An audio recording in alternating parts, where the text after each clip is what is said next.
The Alaska State Poetry Out Loud competition is made possible by the Alaska State Council on the Arts, the Juneau Arts and Humanities Council, the National Endowment for the Arts, and the Poetry Foundation.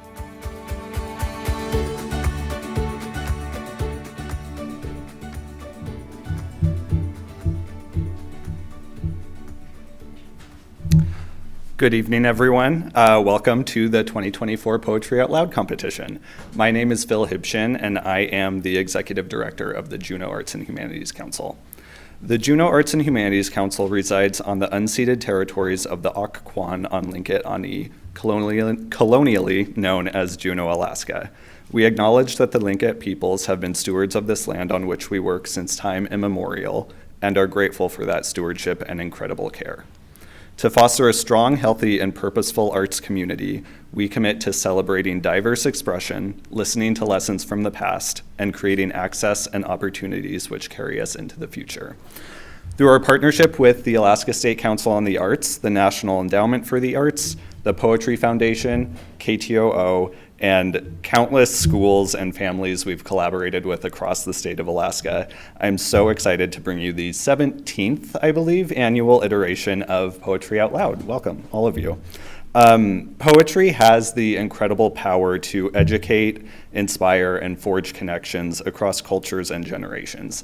This competition in particular, I think, holds a very special place in educating Alaska's youth by delivering them tools and expertise that will serve them very dynamically in their futures. The students here today have worked incredibly hard, I've seen this over this last weekend, to just analyze, interpret, and perform some of the most impactful poems ever written. They've peeled back the layers, explored the nuances, and developed their recitations over the past few months in partnership with their coaches, so thank you guys for your help as well. Just by making it to these state finals, they've proven their immense talents as young orators, storytellers, and artists, and I'm very proud of them, and I think all of you should be too. Yes.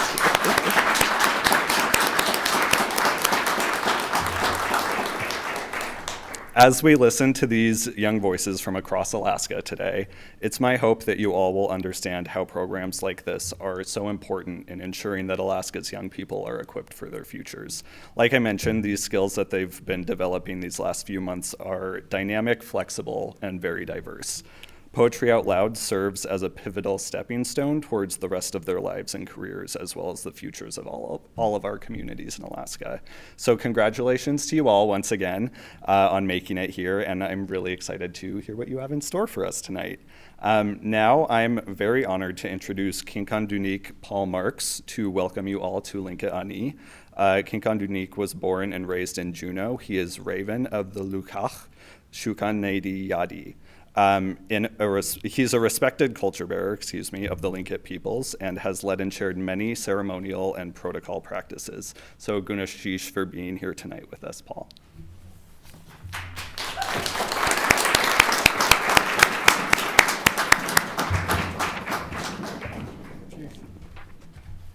I have to be careful with my steps here.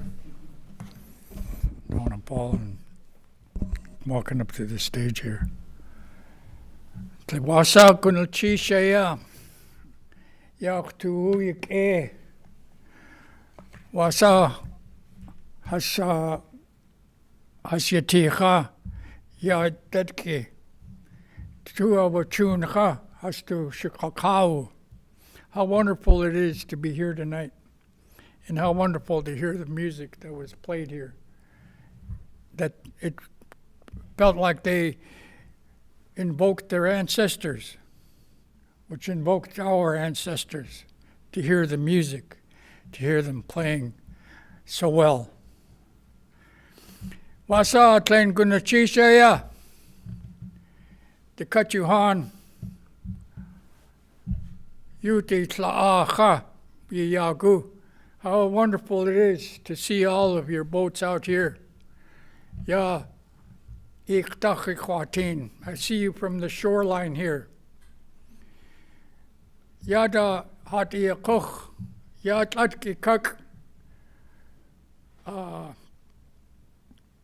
Berners Bay, Takanak, Ak Bay, Ak Kwan. Ushkita naha, Takanak. So Yanyedi Ak Bay. So like Klinedi, Yanyedi Taku, Hasahayat Hastunelichsati. This is where they live today. Achquaach, there's Hastasayi. That's why you hear their clan names today. Achtuyik Yuhan, Hatiyakuch. Yan yakochte yagu yakeitle jies ye to sene. It is good that you all came here. We have made a fine gravel beach here for you to land your boats. Guk. Adusa Johan. The finalists of Poetry Out Loud. Yan yakochi yagu. It is good. Land your boats now. on the gravel that we prepared for you. Yeah, what? That's it.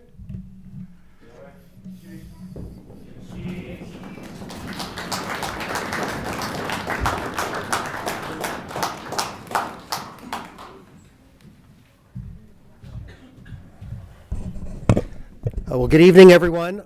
I'm Benjamin Brown, and one more good old sheesh, and thanks to Paul Marks for that wonderful acknowledgement and sharing that with all of us, and for welcoming our finalists.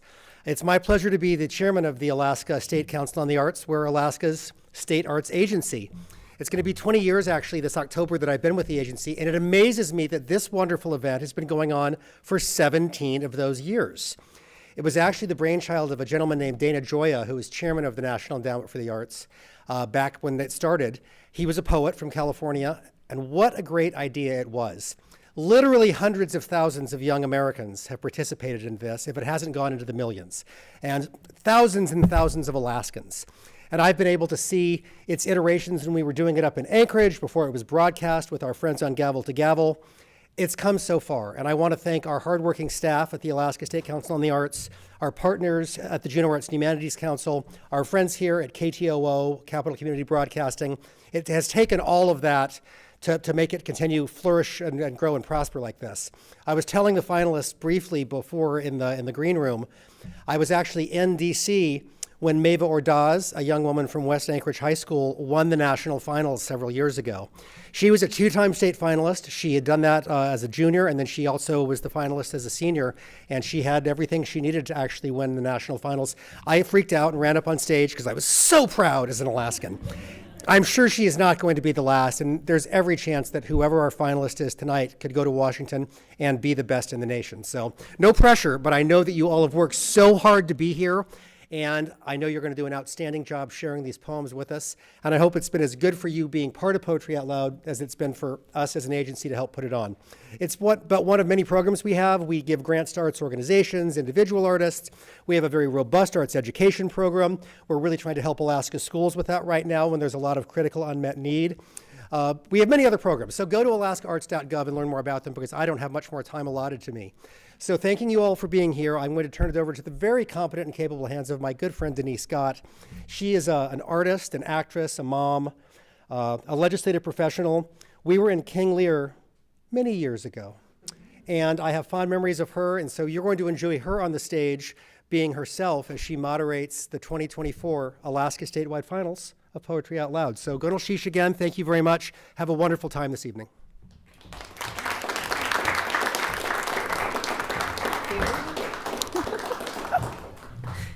Thanks, Ben Brown.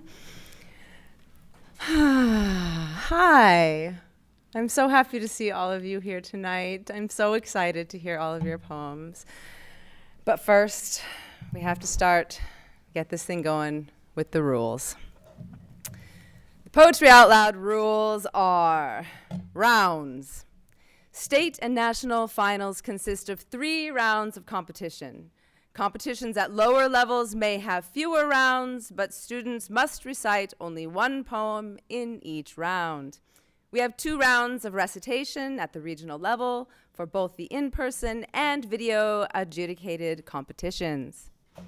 2, evaluations. Students must be judged according to the Poetry Out Loud evaluation criteria from the 2023-24 Teacher's Guide. 3, poem order. The order in which the poems are recited is up to the student, but poem order may not be switched once given to the competition organizer. Competition organizers may not dictate poem order. Where are we now? 5. Judging. Rankings are based slowly on evaluation sheets submitted by judges. Judges should not convene to discuss performances during competition. Judges may not reconsider their scores after they are submitted. 6, scoring. Scoring is cumulative. The scores from all rounds should be added together to determine the winner. 7, ties. In the event of a tie, the tied student with the highest overall performance score should win. If that also results in a tie, look to the highest accuracy score. If scores remain tied, students will select one poem to recite again as a separate score to break the tie. Memorization. Students must recite their poem from memory. You got that, right? Yeah, you got that. Props. Students may not use props or wear costumes during their recitations. And that's it. Now we'll get into this thing. Round one.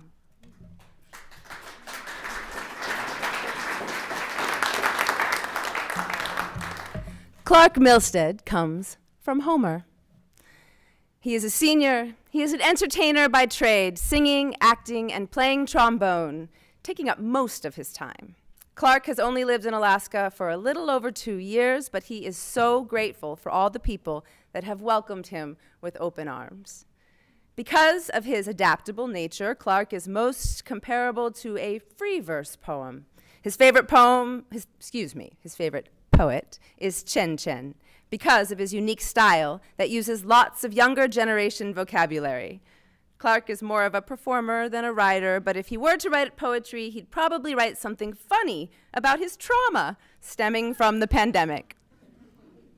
Please welcome to the stage, Clark Milstead, Homer High School.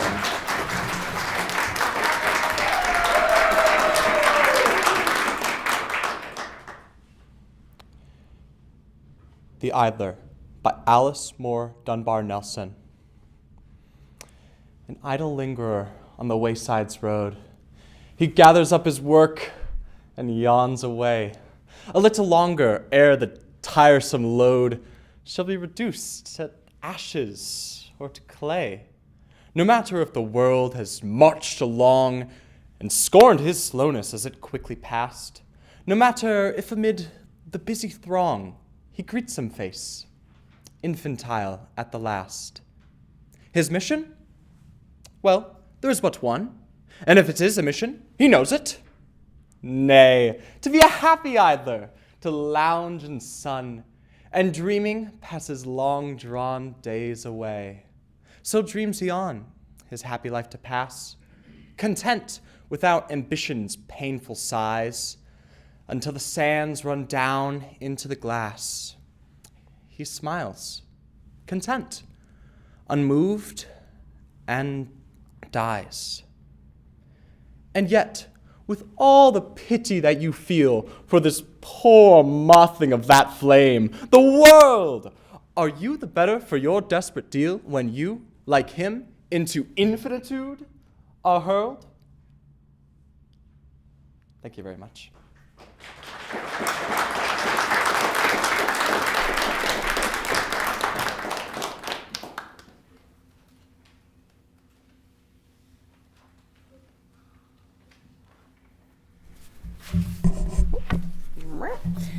Next, we have Eleanor Candle. Eleanor is a junior at Petersburg High School. She participated in Poetry Out Loud last year at the state level and has loved writing and reciting poems since 3rd grade. Eleanor plays clarinet and piano in her school jazz band, concert band, pep band, and choir. She has been in the Region 5 state and all Northwest honor bands as a clarinet player. She also plays basketball and participates in theater. She is on the ASB board and the LeConte Glacier Survey team at her school. Eleanor plays the cajon on her church music team. She enjoys reading, playing her instruments, running, gathering, and cataloging Southeast Alaskan plants and fungi, walking on the beach and in the forest with her dog, writing and learning new languages. Her plans for the future include higher education with a focus on the field of music performance, medical research, or both. If Eleanor were a poem, she would be a soliloquy. Eleanor's favorite poet is Edgar Allan Poe. She loves the drama, darkness, and structure of his poetry. She also has a similar name to Lenore, the maiden, who is the subject of many of his poems. If Eleanor had the opportunity to write a poem for the world, she would write about life and the energy in the land, music, and people around her. Please welcome Eleanor Candle, Petersburg High School.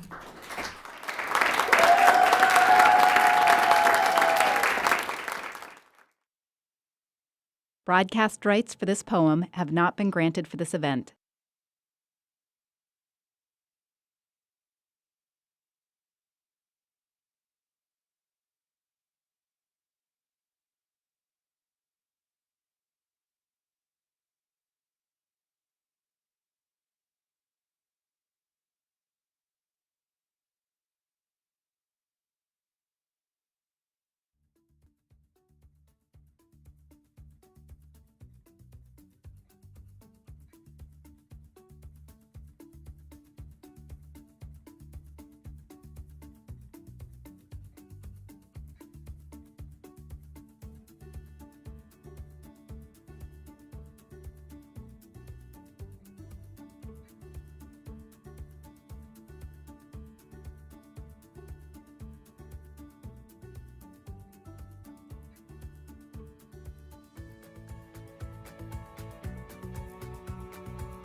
Time for Clark and Eleanor.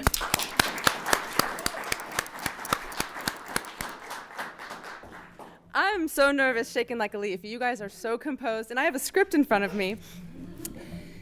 Julia Wang is homeschooled. She's a 10th grader from Fairbanks, Alaska. She loves to read and write, and although she used to only love prose, there's now a special place in her heart reserved for poetry. This is her first time doing poetry out loud, and it has made her appreciate the music, the wonder, and the emotion behind poetry. She would like to thank her family and her church for supporting her in this journey.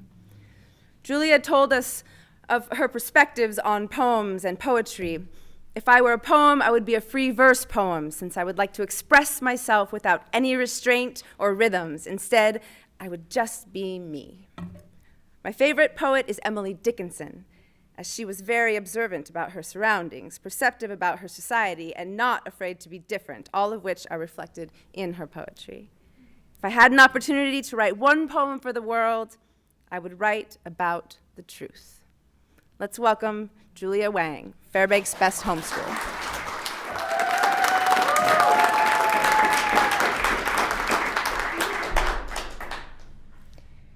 In Praise of My Bed by Meredith Holmes. At last I can be with you. The grinding hours since I left your side. The labor of being fully human, working my opposable thumb, talking and walking upright. Now I have unclasped, unzipped, stepped out of, husked, soft, a bee only. I do nothing but point my bare feet into your clean smoothness. Feel your quiet strength the whole length of my body. I close my eyes, hear myself moan, so grateful to be held this way.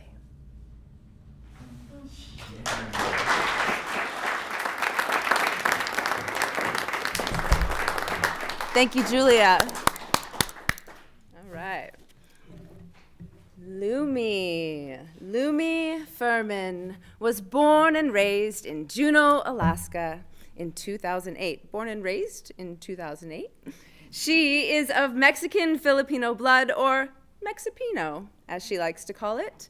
She enjoys running, singing, and acting. Lumi has participated in a few musicals in her life, such as Moana and Aladdin, and I heard her singing backstage, and she was fantastic. She enjoys cross-country and can be found running our local trails frequently. Currently, she is a freshman at Thunder Mountain High School in Juneau, Alaska. This is her first time participating in Poetry Out Loud or any poetry contest. She's very excited and honored to participate in this year's state contest. Her favorite poet is one that has recently sparked her interest, Troy Osaki. If Lumi were a poem, she would be a free verse poem because she likes to think open-mindedly and be spontaneous. If she had the opportunity to write one poem for the world, it would be about change and coming together as people. Lumi Furman, representing Thunder Mountain High School.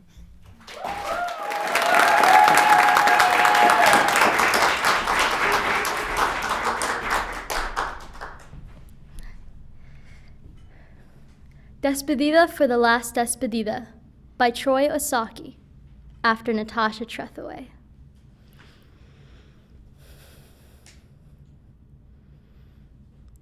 In the Philippines, we abolish goodbye parties for Filipinos who don't want to leave. Become overseas Filipinos. Every colonizer wants to be remembered. See our country whose name is a Spanish king's name. Philip in Filipino. The smell of mine dirt is gone and Chevron swims back to America weeping. We watch, laughing, us Filipinos. In a monsoon, we bring Andres Bonifacio's glowing bones to a sugar plantation. There, an army of peasant Filipinos. Their first 53 years spent lovingly bearing piles of landlords. Every bloomed mango belongs to a farming Filipino. My grandpa left and didn't come back. Years later, I lay in the river he washed in, my body like his Filipino. His last name is my middle name. Versosa. Spanish as am I, and millions of breathing Filipinos. Thank you.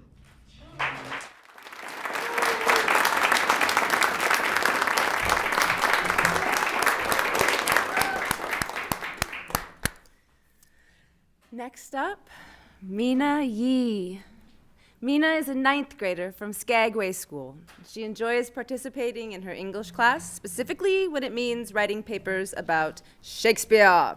She also enjoys playing violin, participated in the All-State Music Festival this year in Anchorage. Her extracurricular activities are volleyball and Battle of the Books. When not in school, Mina is an avid cross-country skier and skater. She enjoys reading after a long day outdoors. In the summer, she spends her time hiking, fishing, and going on long canoe trips with her family. This is her 2nd year participating in Poetry Out Loud, and she has enjoyed learning and experiencing this wonderful program. Mina would describe herself as a haiku. Her favorite poet is Ada Limon because she consistently writes about the struggles and achievements of life. If Mina could write a poem about any topic, she would choose to write about the untold struggles of high school. Please welcome Mina Yee.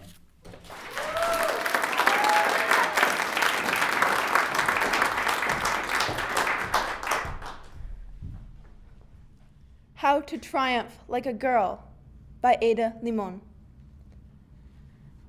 I like the lady horses best. How they make it all look easy. Like running 40 miles per hour is as fun as taking a nap or grass. I like their lady horse swagger after winning. Ears up, girls, ears up. But mainly, let's be honest, I like that they're ladies. As if this big, dangerous animal is also a part of me. That somewhere inside the delicate skin of my body, There pumps an 8-pound female horse heart, giant with power, heavy with blood. Don't you want to believe it? Don't you want to lift my shirt and see the huge, beating genius machine that thinks? No. It knows it's going to come in first.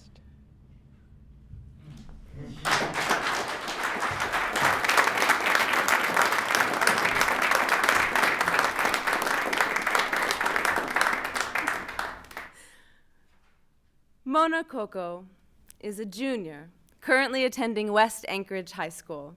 This is her second school year in the state of Alaska, and she has previously lived in 3 other states, as well as her birth country of Côte d'Ivoire. During her first year at West, she was introduced to poetry out loud through her teacher's English curriculum. Although not having been able to attend state poetry out loud competitions last year, she is ecstatic to have received the opportunity this year. Mona also enjoys participating in sports and being involved in school. One of the clubs she is part of is her school's Health Occupations Students of America, HOSA, which she hopes will help her in achieving her life goal of being a family medicine physician. In response to our question about poetry, Mona Coco shared, if I had to choose a type of poem to represent my life and experiences, it would be a free verse poem. If I was given the privilege of writing a poem for the world, it would be centered around the idea of acceptance and kindness. My poem would say that acceptance does not have to mean believing in the things others believe and partaking in the things they do. It can simply mean saying hi to them and letting them see that your hand is always extended for them to take. Please welcome Mona Coco.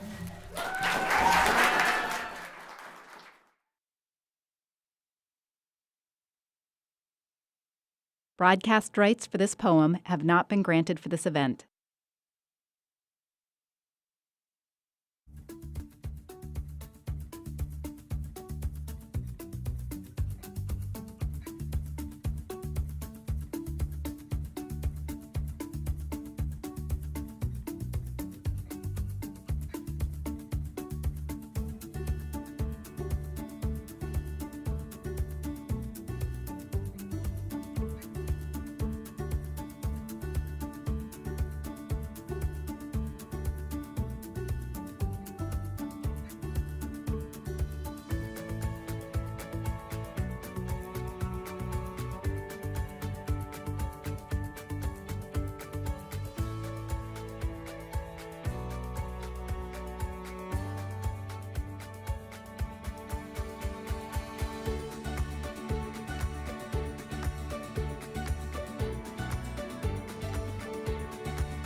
Penelope Richards is an artist who comes from Eagle River, Alaska. Penelope is first chair flute and has been playing since she was 12 years old. She has her seal of biliteracy in French and has also won awards for French solo speaking in declamation. Penelope first discovered her love for poetry during 8th grade when she analyzed an Emily Dickinson poem from class. Outside of school, she enjoys reading Junji Ito and doing makeup art. She also enjoys reading nonfiction books and hopes one day to become a forensic scientist. Penelope's favorite poet is Emily Dickinson because she shaped her love of poetry and gave her solace through difficult times. If she had to write one poem for the world, Penelope would choose to write about existential subjects and the feelings that go along with them. Please welcome Penelope Richards.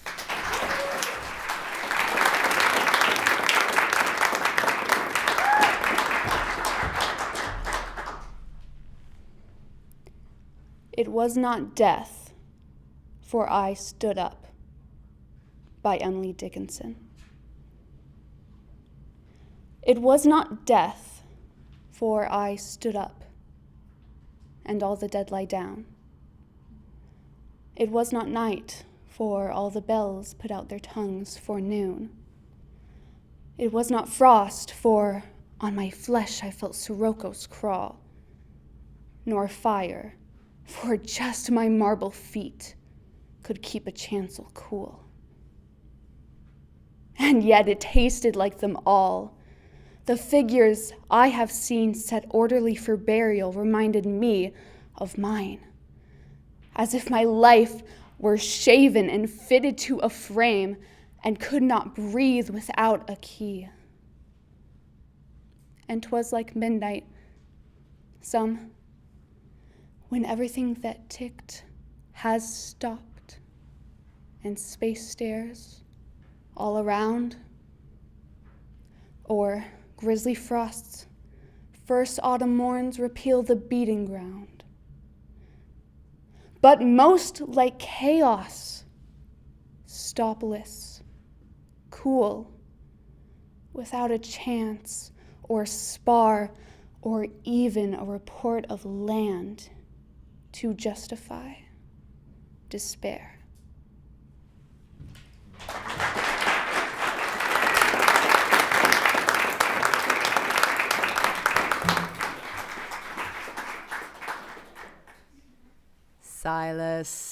Silas Somers is 16 years old. He is a junior in high school, along with being dual enrolled at the University of Anchorage. He participated in Poetry Out Loud last year, again reaching the state level, and he's excited to be giving another try this year. Outside of poetry, Silas enjoys listening to and occasionally making music, reading, and watching movies. Mostly Ghibli lately. He's also been involved in his high school theater class, most recently playing a Shakespearean sprite in a Snow White parody. That's one I'd like to see. If Silas were a poem, he would be a witty, free verse poem, maybe a bit satirical. If he were to write one poem for the world, it would probably be about slowing down and enjoying life, even in times of stress or loneliness. Please welcome Silas Somers, upstairs learning in Glen Allen.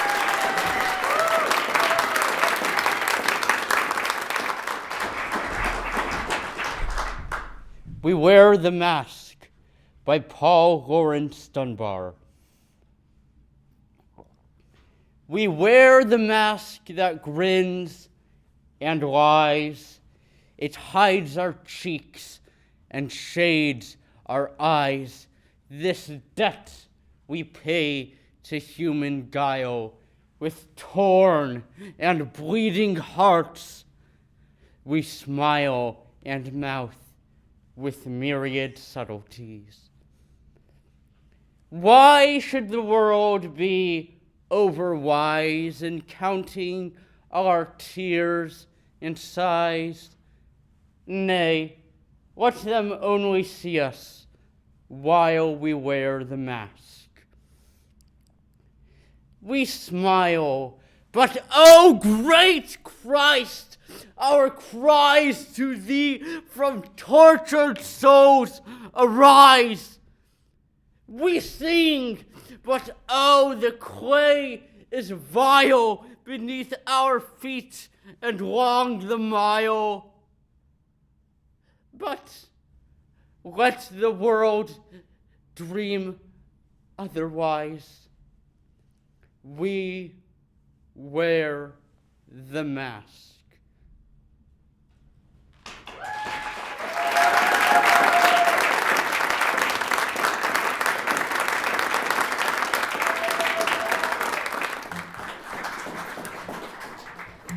All right, you did it. Round one.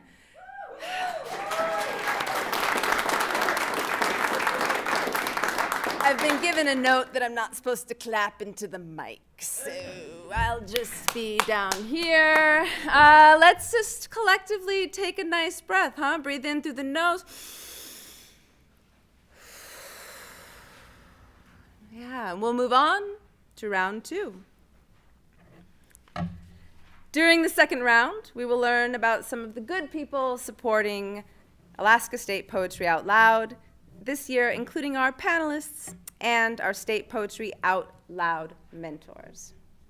Alaska State Poetry Out Loud finalists have great support from their teachers, librarians, family, and friends as they prepare their recitations for the state competition from their home communities. As part of that process, the Alaska State partners add some additional support to the finalists by introducing them to Poetry Out Loud mentors. These mentors also spend some intensive time working with the state finalists in Juneau. Here we have an opportunity to introduce the mentor team to you all as well. Dawn Reardon, you raise your hand, Dawn, is a highly accomplished writer and professor. Dawn grew up on the tundra of southwestern Alaska. An associate professor at the University of Alaska Anchorage, he is a screenwriter, a Rasmussen Foundation Project Fellow, an author of the Washington Post notable novel, The Raven's Gift. He lives in Anchorage, Alaska.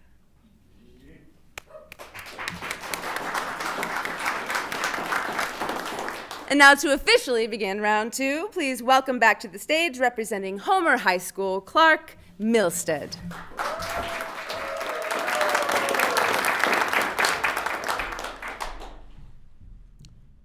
The World is About to End, and My Grandparents Are in Love by Kara Jackson.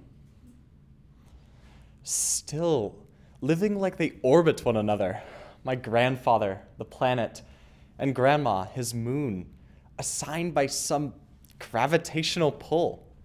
They have loved long enough for a working man to retire. Grandma says she's not tired. She wears her husband like a coat that survives every season. Talks about him the way my parents talk about vinyl. The subject salvaged by the tent of their tongues.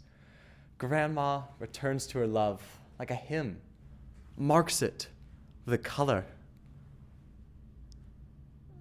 When the world ends, will it suck the earth of all of its love? Will I go taking somebody's hand, my skin becoming their skin? The digital age is taking away our winters, and I'm afraid the sun is my soulmate. Waste waits for a wet kiss. Carbon calls me pretty, and I think death is a good first date. I hope when the world ends, it leaves them be, spares Grandpa and his game, Grandma spinning corn into weight, the two of them reeling into Western theme songs, the TV louder than whatever's coming. Thank you.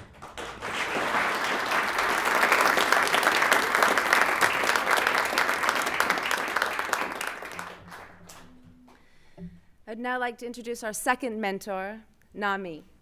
She is a multidisciplinary poet, teaching artist, and facilitator based in Juneau, Alaska on Lincoln-on-E. Nami conducts poetry workshops and leads conversations on various topics for diverse groups and age ranges.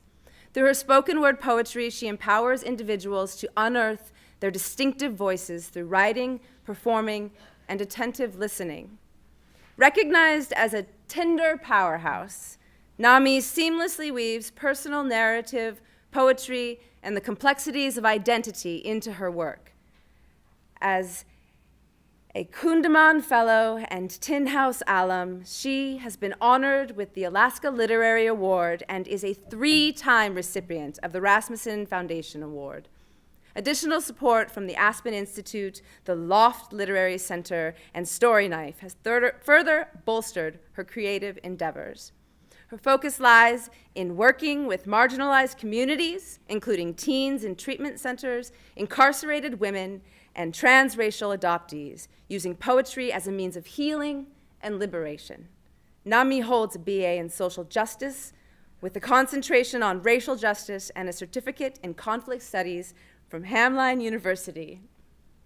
She is deeply committed to the potential art to share narratives, unite communities, and drive positive social transformation. And she did not write this bio. She is amazing. Thank you very much, Nami.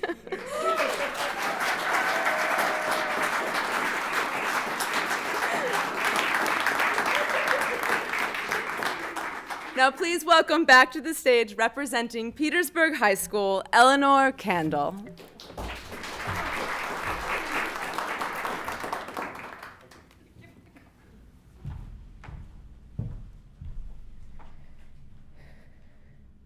How Do I Love Thee? Let Me Count the Ways, by Elizabeth Barrett Browning. How do I love thee? Let me count the ways. I love thee to the depth and breadth and height my soul can reach, when feeling out of sight for the ends of being and ideal grace. I love thee with every day's most quiet need, by sun and candlelight. I love thee freely, as men strive for right.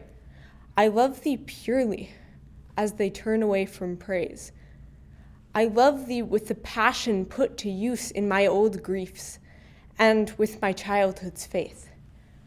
I love thee with a love I seemed to lose with my lost saints.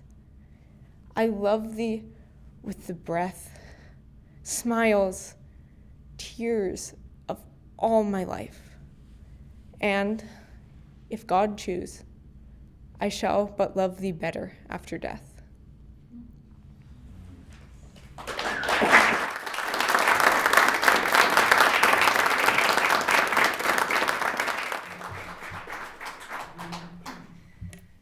Our third mentor and wonderful human is Trip J. Krause. He's Nij Mantawag Ojibwe. They work as a communications specialist for Southeast Alaska Regional nonprofit Spruce Root. And in their free time, they also write poetry, perform spoken word, and organize community events. Trip serves as a poetry reader for Anomalous Press, or ANMLY, and has poetry published in forthcoming magazines, The Yellow Medicine Review, Oddball Magazine, Grassroots, Zygote in My Coffee, Words and Whispers, Bee Stung, Barzka Magazine, and Rising Phoenix Review. Their first poetry chapter book, For Every Dead Buffalo, was published by Bottle Cap Press in 2024. Tripp also served as stage manager for Cabaret and as properties manager for Indecent, as well as for many supporting roles with Capital City Kitties Burlesque, Nude and Rude Review, and Juneau Vaudeville. Originally from the Midwest, Tripp now calls Xantakini home. Please welcome and thank Trip Krause.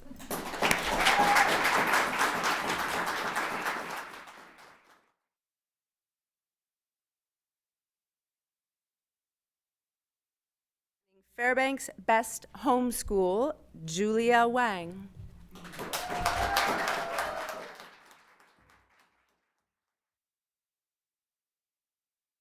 Broadcast rights for this poem have not been granted for this event.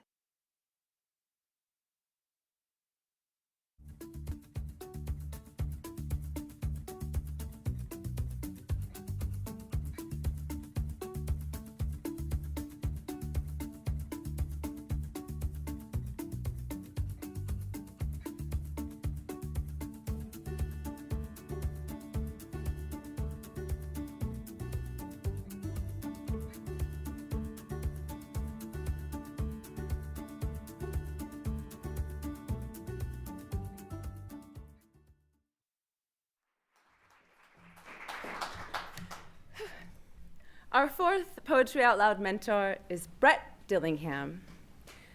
Brett Dillingham excels in delivering education that is rooted in place-based learning and culturally responsive literacy through the unique lens of performance literacy.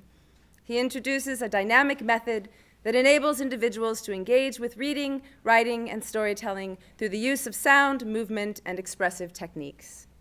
As a figure in the field of performance literacy, he is a frequent keynote speaker at national and international conferences and has authored significant works including Raven Day and Performance Literacy Through Storytelling. Brett has also served as the president of the Alaska State Literacy Association. Brett has taught storytelling in Ireland, England, Germany, Hungary, Russia, Vietnam, Costa Rica, Africa, Canada, Alaska, and the lower 48. Beyond his educational contributions, Brett is a master storyteller, entertaining global audiences with his performance at the Kennedy Center for Performing Arts and being featured on National Public Radio. Ladies and gentlemen, Brett Dillingham. Oh. And everyone in between, pardon me. Moving forward, please let's welcome back to the stage, representing Thunder Mountain High School, Lumi Furman.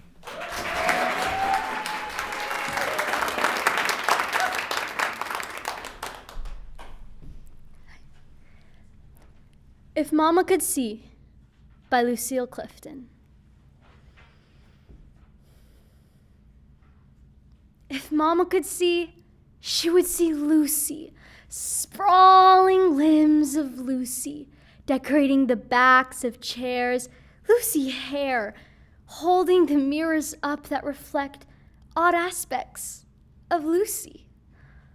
If Mama could hear, she would hear Lucy's song, rolled in the corners like lint, exotic webs of Lucy's sighs and long Lucy spiders explaining to obscure gods.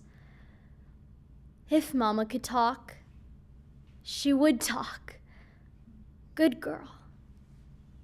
Good girl. Good girl. Clean up your room. Thank you.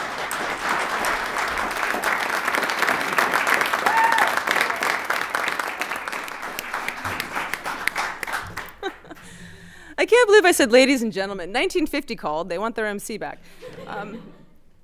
Now we're going to hear more about the panelists who adjudicate poetry out loud. The role of the panelists is to score each recitation according to the criteria defined by the National Poetry Out Loud recitation competition. And once a score is submitted, it may not be changed, which I think I mentioned before, so don't forget. The first criteria for poetry out loud is accuracy. And our accuracy judge this evening is Amanda Filori.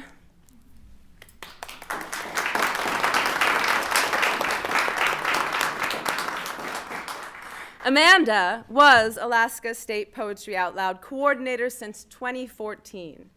She has made a huge impact on the Alaska program over the years, but decided to step down from her role this year to pursue her career as a mortgage loan officer full-time.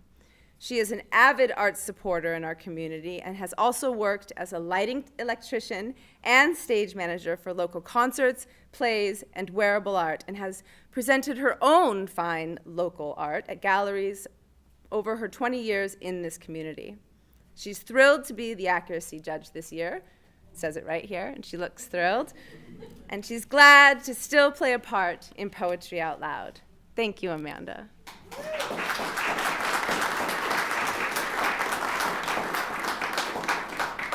Now, please join me in welcoming from Skagway School, back to the microphone, Mina Yee.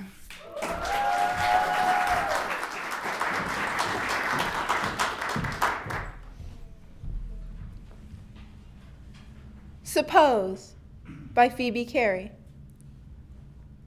Suppose, my little lady, your doll should break her head. Could you make it whole by crying till your eyes and nose are red? And wouldn't it be pleasanter to treat it as a joke and say you're glad 'twas Dolly's and not your head that broke? Suppose you're dressed for walking and the rain comes pouring down. Will it clear off any sooner because you scold and frown? And wouldn't it be nicer for you to smile than pout, and so make sunshine in the house when there is none without? Suppose your task, my little man, is very hard to get. Will it make it any easier for you to sit and fret?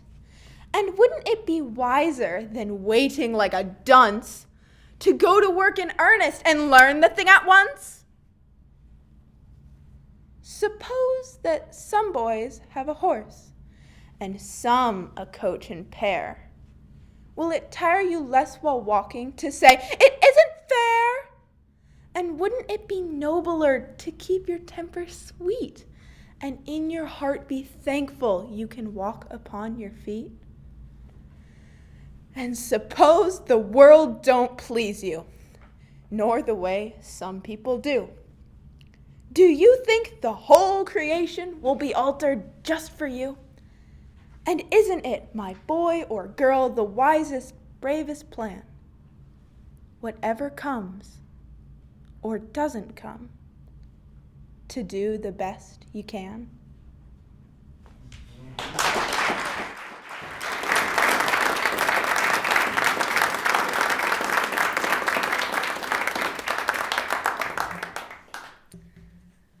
Along with our intrepid accuracy judge, we have 4 evaluation judges. The evaluation judges score the recitations across the following criteria: physical presence, voice and articulation, interpretation, evidence of understanding, and overall performance. The first of our 4 evaluation judges this evening is Senator Jesse Bjorkman. In the land where the north winds blow and the rivers dance with aurora's glow, stands a man of purpose, a beacon light. In the Alaska Senate, his ideas take flight. Senator Jesse Bjorkman, a name well known, in the UP's heart his roots are sown, teaching government and history's tale in Nikiski's classroom where dreams set sail. With a heart of gold and hands that toil, he leads his students across Alaskan soil, teaching skills to harvest, gather, survive in the rugged landscapes where dreams thrive. A drifter on Cook Inlet's tide, with each catch a source of pride, sport fishing, hiking, hunting's call, with Jamie, Blake, and Brenna standing tall. Jesse finds solace, lets his cares release in the beauty of nature and in words of peace. For in poetry's embrace, he finds his true home on the northern Kenai Peninsula where dreams roam.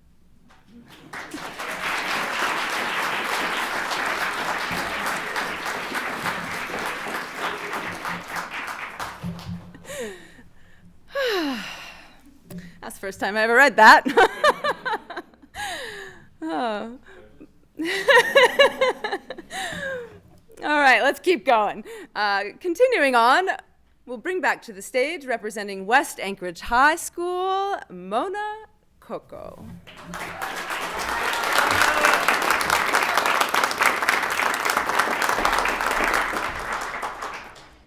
I will be reciting a poem by Chen Chen titled, "I Love You to the Moon and Not Back."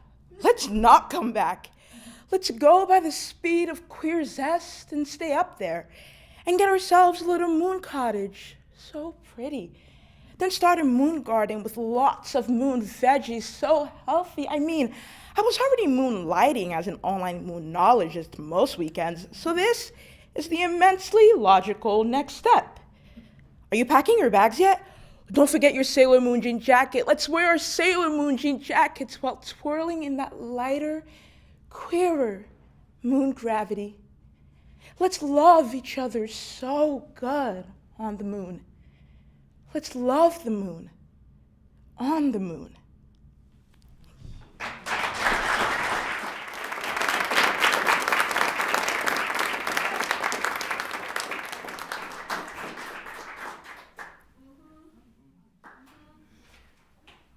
Toya Brown. Toya Brown is the second Poetry Out Loud evaluation judge this evening. Toya is an Alaskan poet who works to show her cultural connection in creative writing. Poetry is her first true love. She can be found housing her own workshops, panel discussions, and various poetry events like Live from Story Knife. She was interviewed and featured in a piece by the Smithsonian National Museum of African American History and Culture. She recently opened for Harriet Tubman and the Underground Railroad at the Alaska Center for the Performing Arts. Her work can be found in different publishings like Alaskan Women Speak or Forum magazine. She is an executive board member for 49 Writers and an active member of the nonprofit Sankofa. Also joining as an evaluation judge this evening, oh, I'm so sorry, let's stop for a moment and clap for Toya Brown.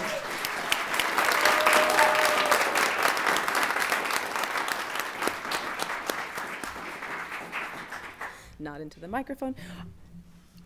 Again, also joining us this evening is Marion Call. Marion Call is a singer, songwriter, and music and arts activist based in Juneau. She's been in Alaska for 20 years now, singing, touring, recording, and working on projects to help musicians and music businesses grow and thrive through AKIMI, the Alaskan Independent Musicians Initiative. Call has been a writer since she could read. She used to get caught reading Shakespeare and Victor Hugo or scribbling song lyrics under the desk when she was supposed to be paying attention in class. But thankfully, teachers helped her to direct her energy into writing and arranging music in high school. She went on to study music, film, and literature at Stanford University, taking a special interest in the poetry of Pablo Neruda and W.H. Auden. After moving to Anchorage in 2003, she began listening to songwriters from Alaska and around the world in local coffee shops. In 2007, she made her first record and started singing professionally, and by 2020, she had made 12 records and toured the US, Canada, and Europe several times. Today, she lives in Juneau, where she's still writing songs, learning to play guitar, working on her first book of poetry, hosting a local open mic, and working with the nonprofit AKIMI on making Alaska's music scene stronger and more vibrant for everyone. Thank you, Marion Call.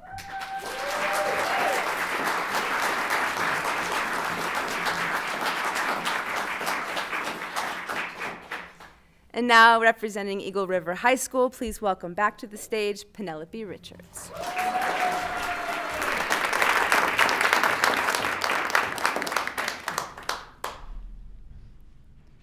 The Mortician in San Francisco by Randall Mann.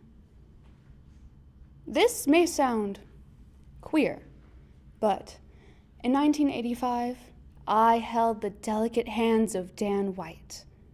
I prepared him for burial. By then, Harvey Milk was made monument. No, myth, by the year since he was shot. I remember when Harvey was shot, 20, and I knew I was queer. Those were the years. Levi's and leather jackets, holding hands on Castro Street, cheering for Harvey Milk. Elected on the same day as Dan White. I often wonder about Supervisor White, who fatally shot Mayor Moscone and Supervisor Milk, who was one of us, a Castro queer. May 21st, 1979, a jury hands down the sentence, 7 years. In truth, 5 years. For ex-cop, ex-fireman Dan White, for the blood on his hands. When he confessed that he had shot the mayor and the queer, a few men in blue cheered. And Harvey Milk? Why cry over spilled milk? Some wondered, semi-privately. For years, it meant one less queer. The jurors turned to White. If just the mayor had been shot, Dan might have had trouble on his hands. But the 12 who held his life in their hands maybe didn't mind the death of Harvey Milk. Maybe. The second murder offered him a shot at serving only a few years. In the end, he committed suicide, this Dan White. And he was made presentable by a queer.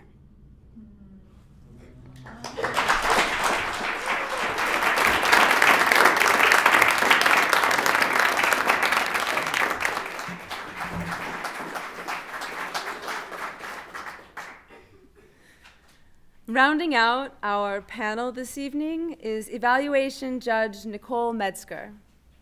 Nicole moved to Alaska in 2003 to teach high school English in the village of Anatuvuk Pass, located in the Brooks Range. After 3 years there, she moved to Lake Clark region in southwest Alaska, where she has taught for the past 18 years for the Lake and Peninsula School District. In 2010, she and her husband began building a home on the shores of Lake Clark, which has served as their annual fish camp. She has raised her 3 children, aged 13, 11, and 9, in a subsistence lifestyle. She enjoys hiking, gardening, and spending time with her family. Over the years, she has accompanied many of her students to Juneau to compete in Poetry Out Loud competition, and each year she is impressed by the strength and courage she sees from young adults who press into the finite details involved in articulating a message they are inspired to share from the poet who has awakened and stirred a newness in them. She thanks all the competitors and sponsors of Poetry Out Loud for making this event possible, and is grateful to be here today. Thank you, Nicole Metzger.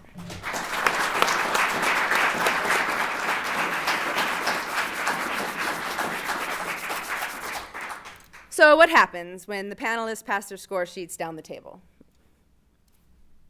Anyone? Just kidding. Reggie Schaap is our scorekeeper, who enters all the data into our score sheet. Reggie is the Juneau Arts and Humanities Council Operations Director. She enjoys working for the Arts Council and being part of a creative team. This is her 6th year helping with Poetry Out Loud. And when not working, she's still working. I'm talking about her, and she's just working away back there. When not working, she enjoys spending time on a boat with her husband and 95-pound chocolate lab, watching sports, hanging out with family and friends. Sewing is her creative outlet. All right, and now, our final round 2 recitation is here. Representing Upstream Learning in Glen Allen, please welcome Silas Summers.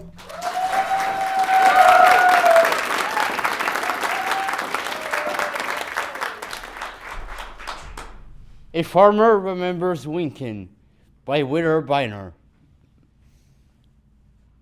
Winkin.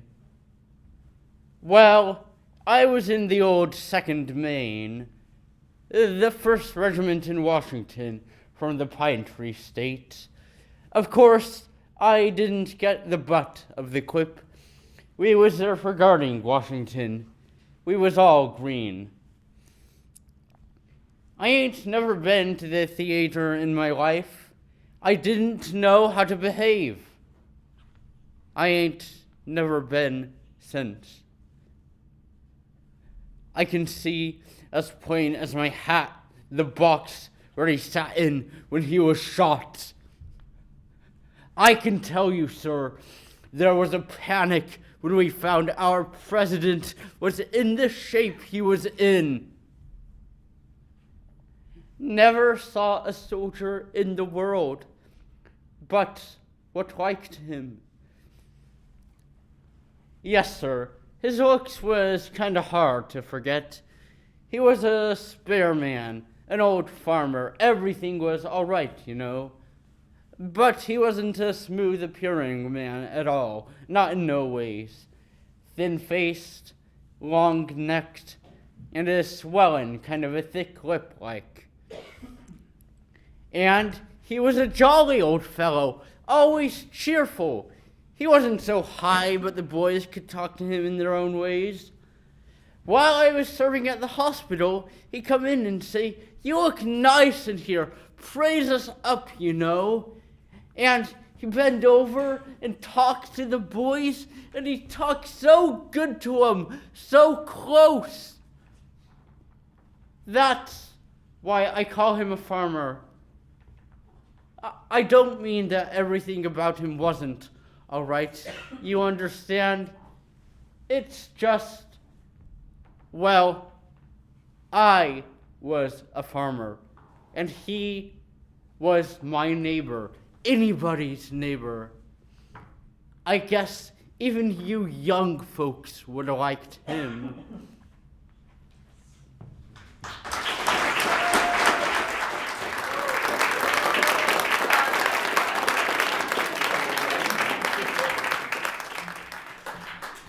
Let's have one more round of applause for all of our contestants.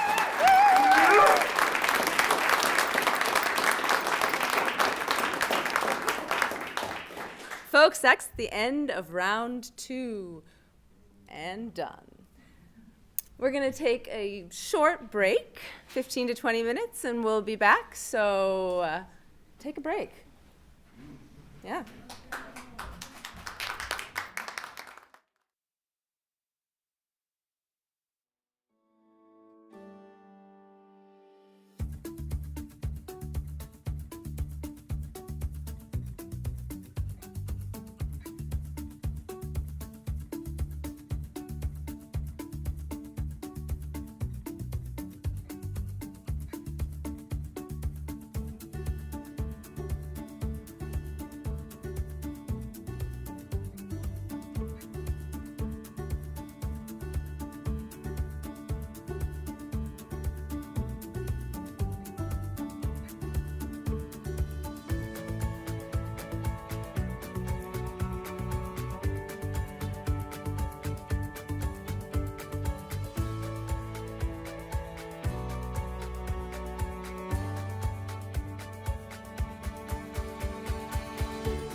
Welcome back. Everybody have a nice break? Get a treat? Some water? All right, fresh air. I am about to announce the finalists. I will be handed a very, very magical program that reveals an official document. Notarized. You guys ready? All right. You all have been so, so wonderful, and you all deserve another round.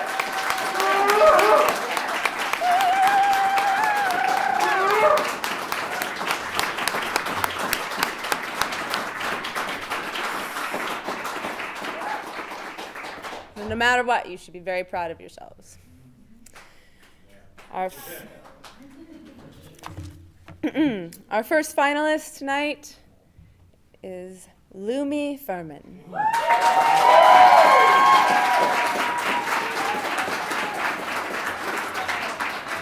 Our second finalist is Mina Yi.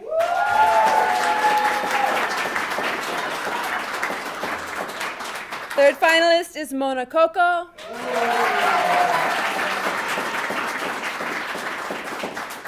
And our fourth finalist is Penelope Richards.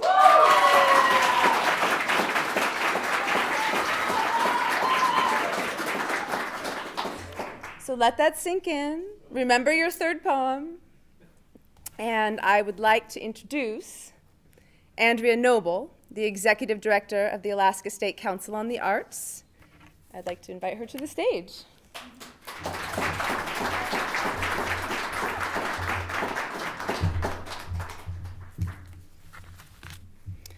Good evening, and it's a pleasure to be with you tonight, but even better than that was the day that we had together with the students here tonight, and it was such a gift to be with you and to see you coming together as a cohort and as a group that was just amazing in the way that you are and the way that you showed up. So thank you for that gift today. We were in the Capitol City and we had some time to spend up at the Capitol building. I really loved watching how you navigated that world, and it gives me great hope being together with you. And so again, thank you for that gift today. I would love to have you help me welcome Asaya Gibson. And she's here tonight as our 2020 and 2021 Alaska State Poetry Out Loud champion. Asaya is currently pursuing study in the visual arts with a concentration on Afrofuturism, enrolled full-time at Brown University. Asaya is excited and at the same time comfortable with her current path. At Brown, Asaya is a part of a group called Word, which is a poetry performance group. As she prepares to step up and share her thoughts with us tonight, Asaya gave us one word to describe her feelings, and that is grateful. Please welcome Asaya Gibson.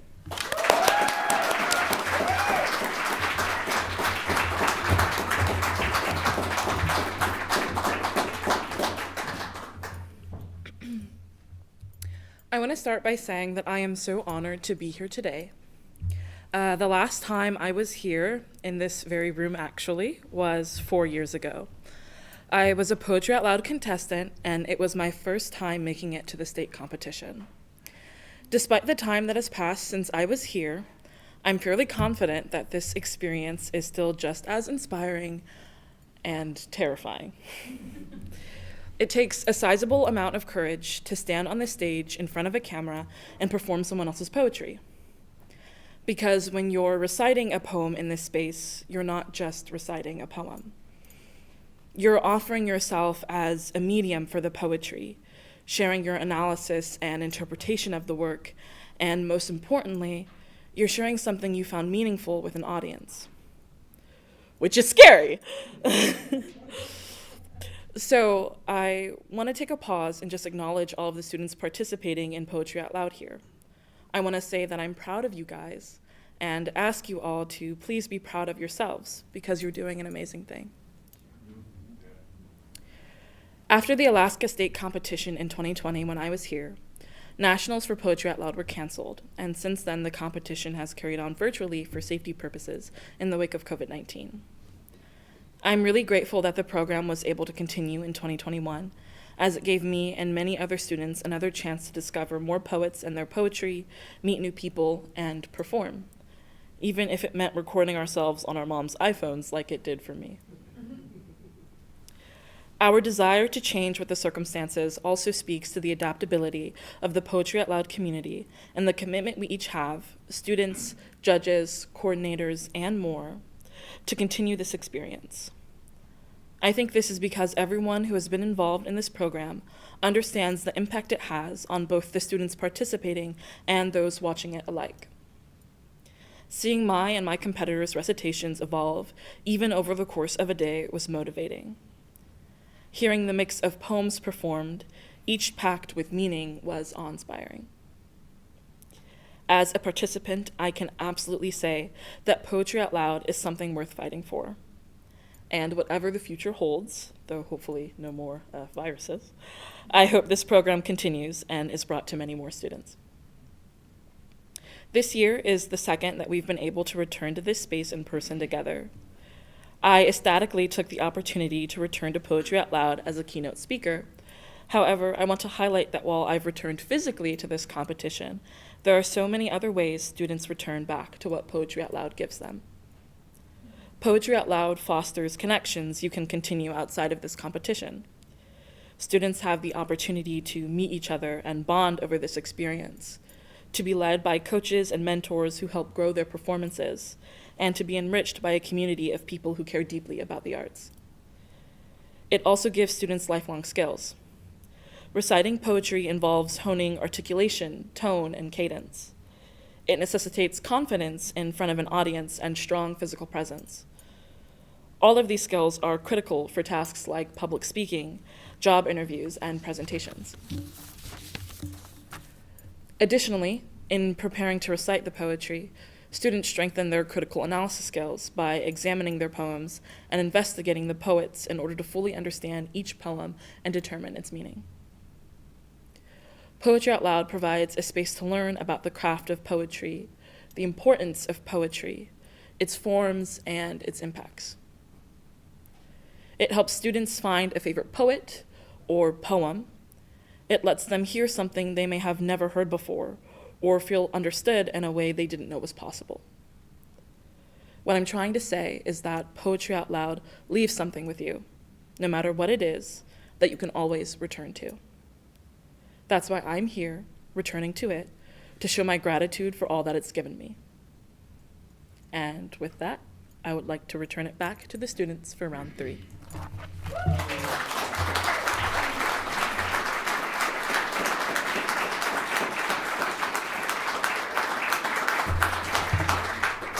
Let's hear it one more time.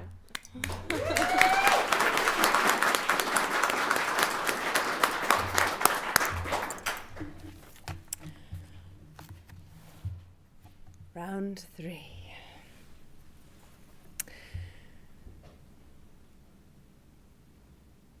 I would like to invite to the stage Louis. I'm sorry, not Louis. That would be an entirely different show. I would like to invite to the stage Lumi Furman.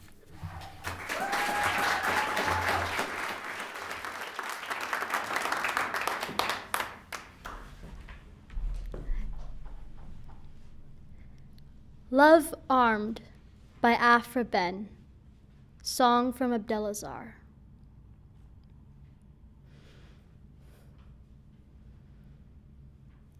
Love in fantastic triumph sat, whilst bleeding hearts around him flowed, for whom fresh pains he did create, and strange tyrannic power he showed. From thy bright eyes he took his fire, which round about in sport he hurled. But 'twas from mine he took desire, enough to endue the amorous world. From me he took his sighs and tears, From thee his pride and cruelty. From me his languishments and fears, and every killing dart from thee. Thus thou and I, the god have armed, and set him up a deity. But my poor heart alone is harmed, whilst thine the victor is, and free. Thank you.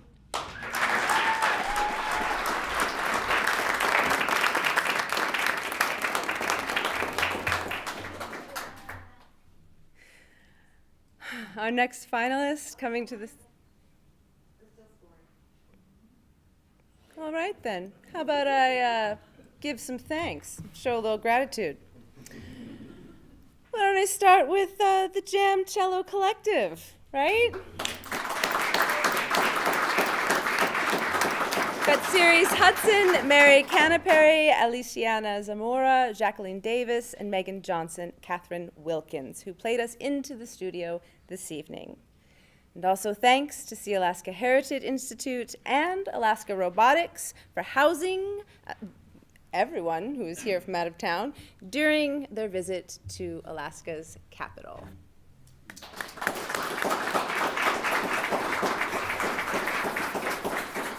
Oh, I won't even try. I'm clapping in my mind. How are we doing back there? Great, I love it. And now, I would like to invite to the stage Mina Yee.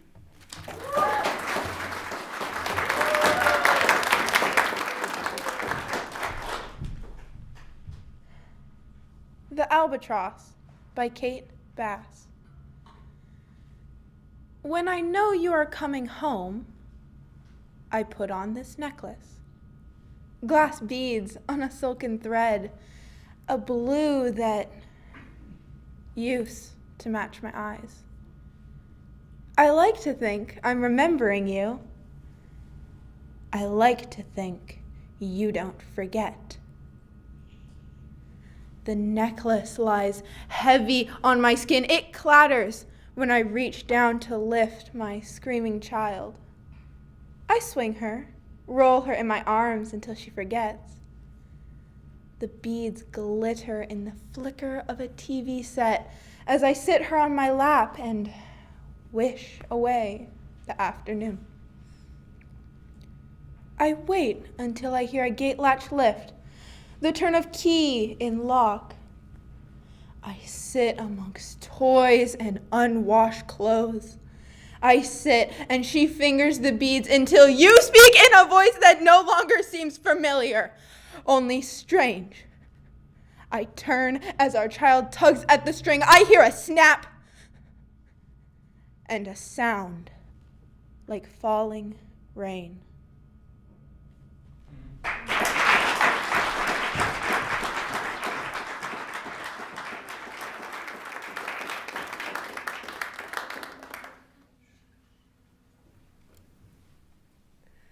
Another round of thanks I'd like to extend to all of the parents and families of our State Poetry Out Loud finalists and all Alaska Poetry Out Loud coordinators for 2024, with recognition of the coordinators at the schools represented in the Alaska Regional State Finals. Suzanne Bishop of Homer,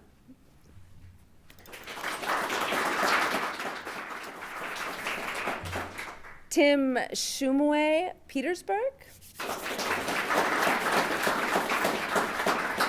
Andrew and Joy Wang of Fairbanks. Corianne Marks of Juneau. Kent Fielding of Skagway.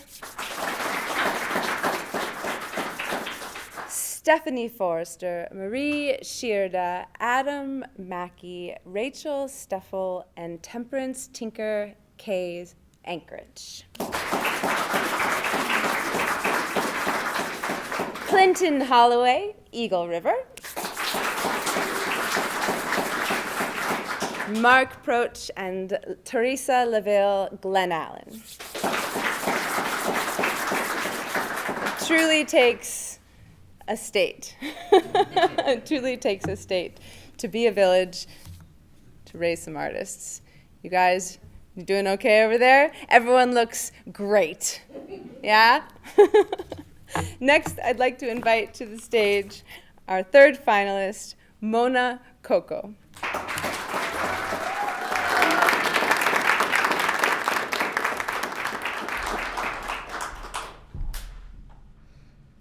The Charge of the Light Brigade by Alfred Lord Tennyson. Half a league, half a league, half a league onward, all in the valley of death, rode the 600. Forward, the Light Brigade, charge for the guns, he said. Into the valley of death, rode the 600. Forward, the Light Brigade, was there a man dismayed? Not. Though the soldier knew someone had blundered. There is not to make reply, there is not to reason why, there is but to do and die. Into the valley of death rode the 600. Cannon to right of them, cannon to left of them, cannon in front of them volleyed and thundered.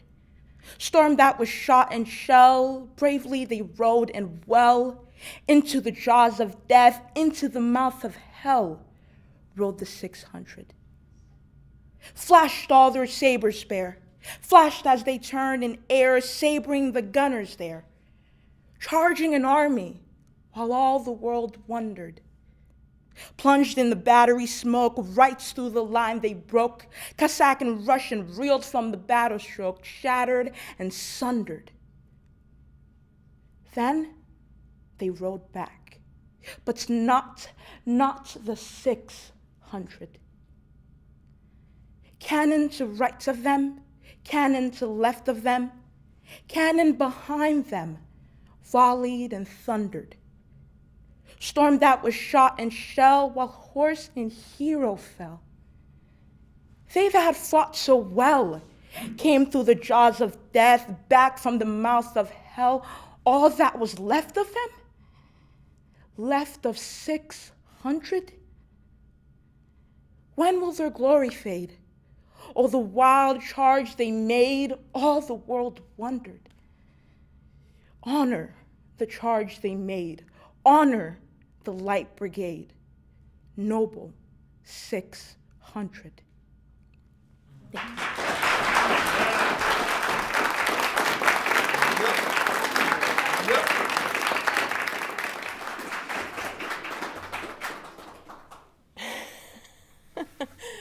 Wow. All right. More thanks, more gratitude to all the people involved in making this happen. Special thanks to our judging staff and to our Alaska Poetry Out Loud State mentors one more time, Brett Dillingham, Dawn Reardon, Nami, Trip Karos, the Board of Trustees and staff of the Juneau Arts and Humanities Council and the Alaska State Council on the Arts.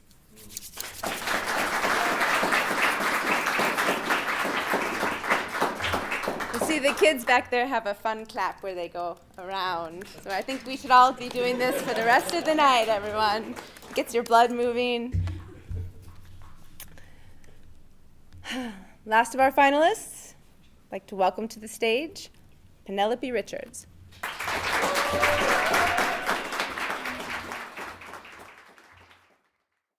Broadcast rights for this poem have not been granted for this event.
So each of our contestants prepared 3 poems for this evening, and all of them are going to have the chance to recite their 3rd poem, be it finalists or competitors after the 2nd round. So I would like to invite up to the stage Clark Milstead to recite his 3rd poem.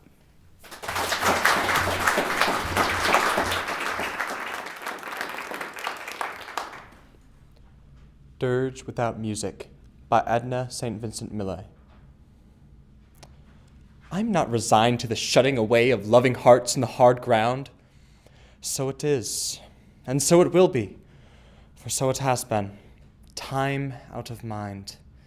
Into the darkness they go, the wise and the lovely. Crowned with lilies and laurel they go. But I am not resigned. Lovers and thinkers, into the earth with you. Be one with the dull, indiscriminate dust. A fragment of what you felt, of what you knew. A formula, a phrase remains, but the best is lost. The answers, quick and keen, the honest look, the laughter, the love, they have gone. They have gone to feed the roses. Elegant and curled is the blossom. Fragrant is the blossom, I know, but I do not approve. More precious was the light in your eyes than all of the roses in the world. Down, down, down into the darkness of the grave. Gently they go, the beautiful, the tender, the kind.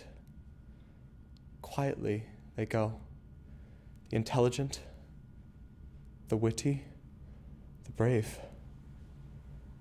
I know, but I do not approve, and I am not resigned.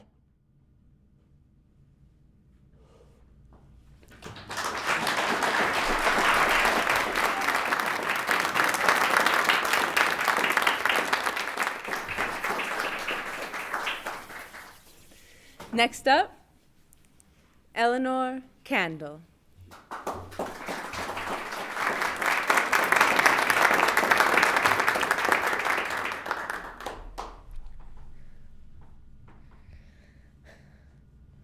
Golden Hour by Kimberly Casey.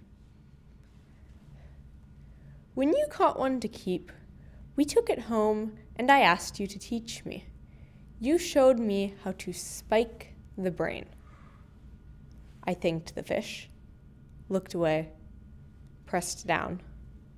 We bled it, shaved away the scales, severed meat from bone. I'm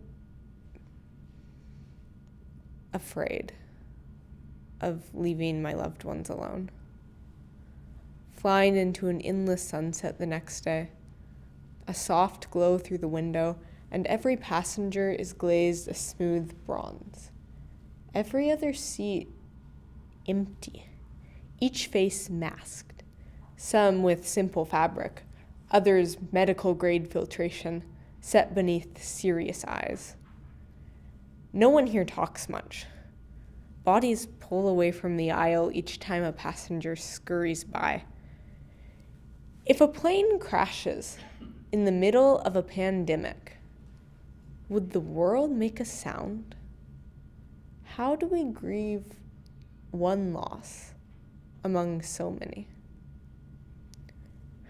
Yesterday, the breeze caught the water, making waves beneath the boat, and you swayed, staring out toward the setting sun, your skin slick with sweat, bronzed in the light, bouncing under the bridge where you waited for something to bite.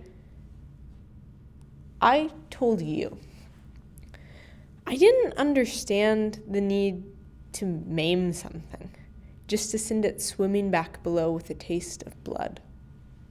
You said, we are all violent. It's about finding the way out that does the least damage.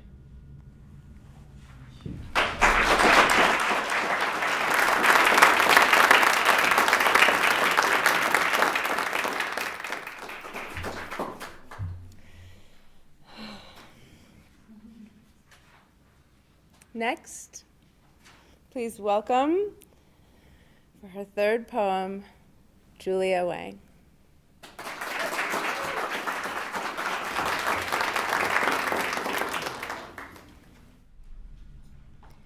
How to Write a Poem by Laura Hershey.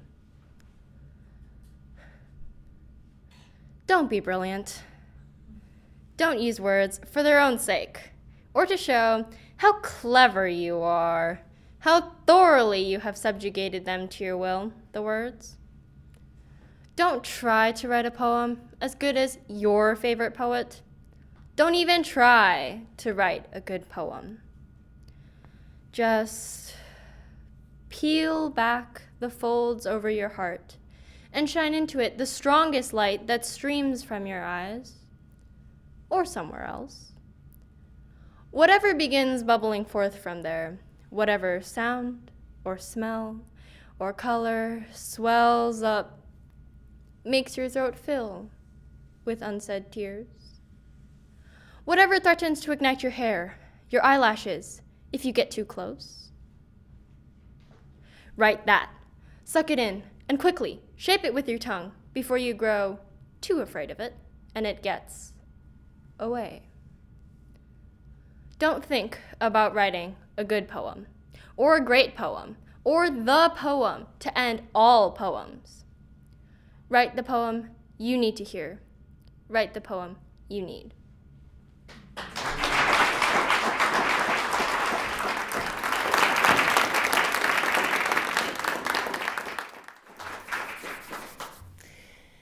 And finally, a young person whose recitation last year of I Know Why the Caged Bird Sings shattered me in such a magnificent way that I have never forgotten. Please welcome Silas Summers.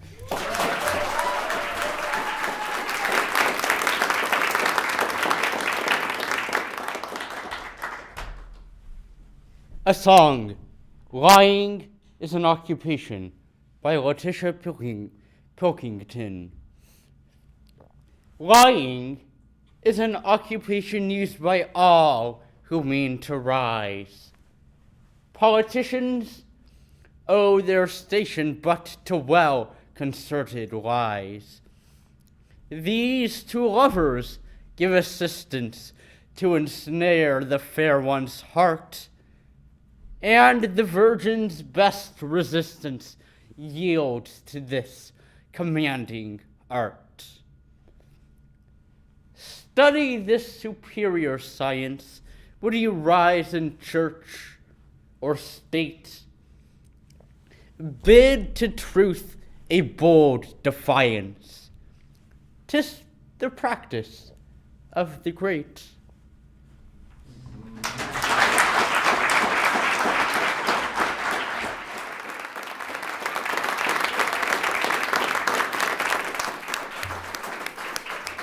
All right, folks, let's give it up for all of our 2024 Alaska State Poetry Out Loud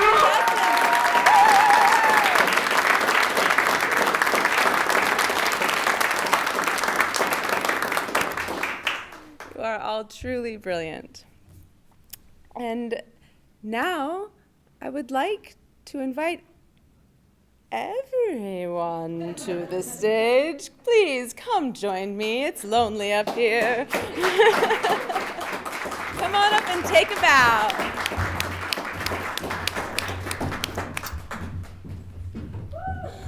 Ladies and gentlemen, your Alaska State 2024 Poetry Out Loud contestants.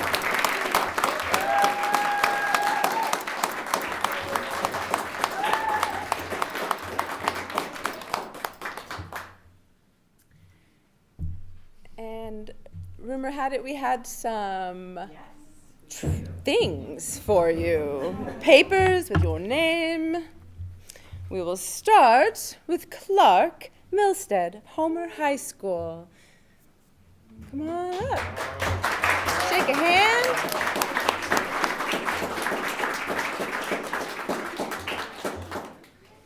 All right. Next, Eleanor Candle, Petersburg High School.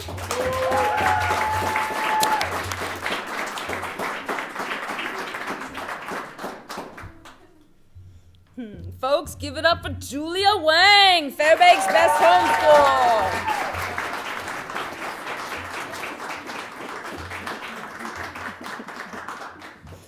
And a shattering round of applause for Lumi Furman, Thunder Mountain High School. Woo!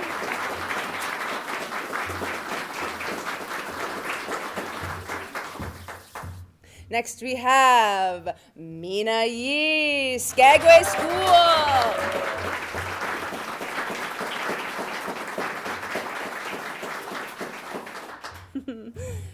And Mona Coco, West Anchorage High School.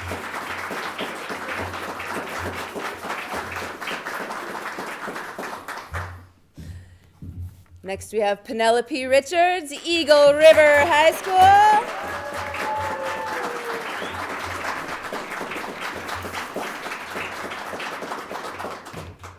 And that last piece of paper in Andrea's hand is for Silas Summers, Upstream Learning in Glen Allen.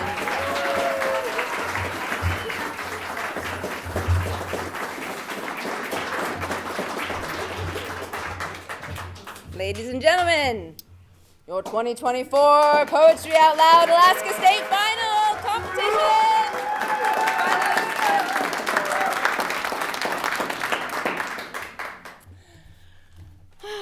And now, the paper that we've all been waiting for. Don't clap into the microphone. Don't touch the microphone. So many rules for Donnie. All right. The runner-up in this year's Poetry Out Loud competition, should the champion not be able to fulfill their duties, the runner-up will take their place. This year's runner-up, Penelope Richards.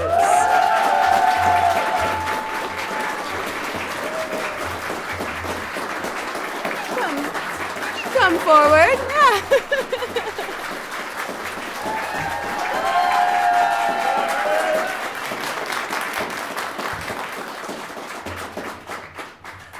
And folks, this year's champion for Alaska State Final Competition 2024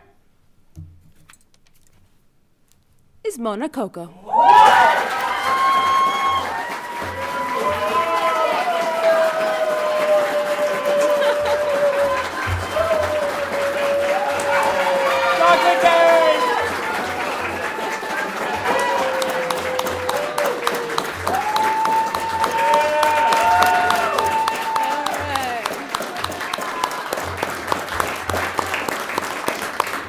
Let's hear it one last time for all these brave young people.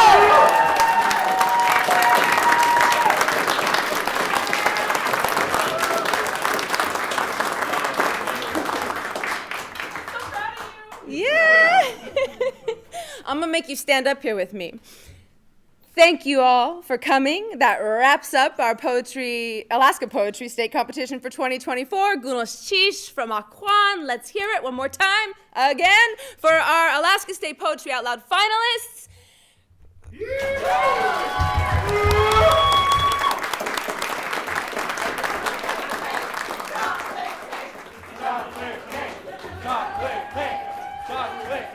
The Alaska State Poetry Out Loud competition is made possible by the Alaska State Council on the Arts, the Juneau Arts and Humanities Council, the National Endowment for the Arts, and the Poetry Foundation.